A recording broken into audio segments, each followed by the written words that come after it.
Lorsque nous commençons à connaître Dieu, son dessein préétabli dans l'éternité et son œuvre à travers les âges, nous réalisons de plus en plus combien variées, élevées et particulières sont les choses que Dieu nous révèle dans la lettre de Paul aux Éphésiens, Éphésiens 1, 15, 23. Nous ne pouvons pas manquer de remarquer ceci, c'est que dans cette lettre, Dieu conduit Paul à mentionner deux de ses prières. L'une d'elles se trouve au chapitre 1 et l'autre au chapitre 3. La première a pour objet le fondement, tandis que la seconde est relative à l'édification. Dans le premier chapitre, la prière de Paul a pour but de nous faire connaître notre relation avec le Seigneur, alors que celle que nous découvrons dans le troisième chapitre nous fait connaître notre relation avec l'Église comme avec le Seigneur.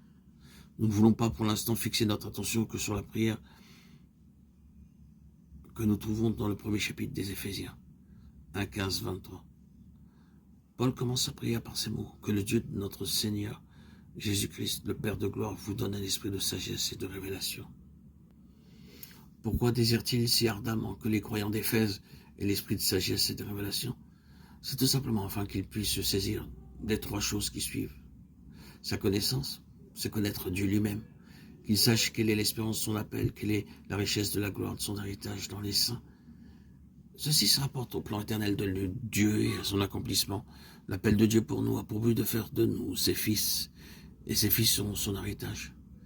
L'appel de Dieu a été déterminé dès avant la fondation du monde, alors que la richesse de la gloire de son héritage dans les saints se réalisera dans l'éternité à venir. Dans l'éternité passée, Dieu avait une volonté, et dans l'éternité à venir, il aura une possession. La juxtaposition de ces deux faits révèle le dessein éternel et le plan de Dieu. C'est pourquoi ce que veut nous faire connaître Paul est le plan éternel de Dieu. Quel est l'envers, nous qui croyons, l'infinie grandeur de sa puissance? Cette déclaration nous fait voir de quelle puissance Dieu veut se servir aujourd'hui pour accomplir son intention et pour réaliser son plan. Elle traite de notre relation avec lui aujourd'hui, aussi de notre relation avec son intention dans l'éternité. Nous devons bien considérer ces choses et en recevoir de Dieu la révélation.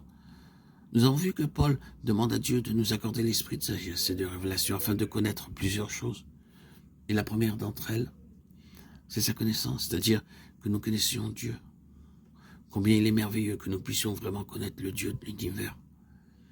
En parcourant Athènes, Paul vit un autel avec cette inscription à un Dieu inconnu, acte 17, 23.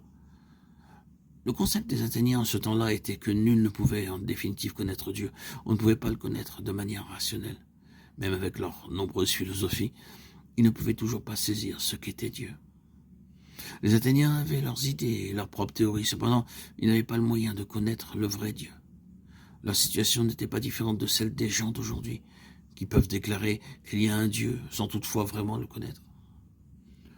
Au terme de son ministère sur cette terre, le Seigneur Jésus déclara hardiment ces paroles: « Or, la vie éternelle, c'est qu'ils te connaissent, toi, le seul vrai Dieu, et celui que tu as envoyé, Jésus-Christ. » Jean 17, 3. Jésus nous montre ici ce qu'est la vie éternelle. De manière très simple, la vie éternelle, c'est connaître Dieu.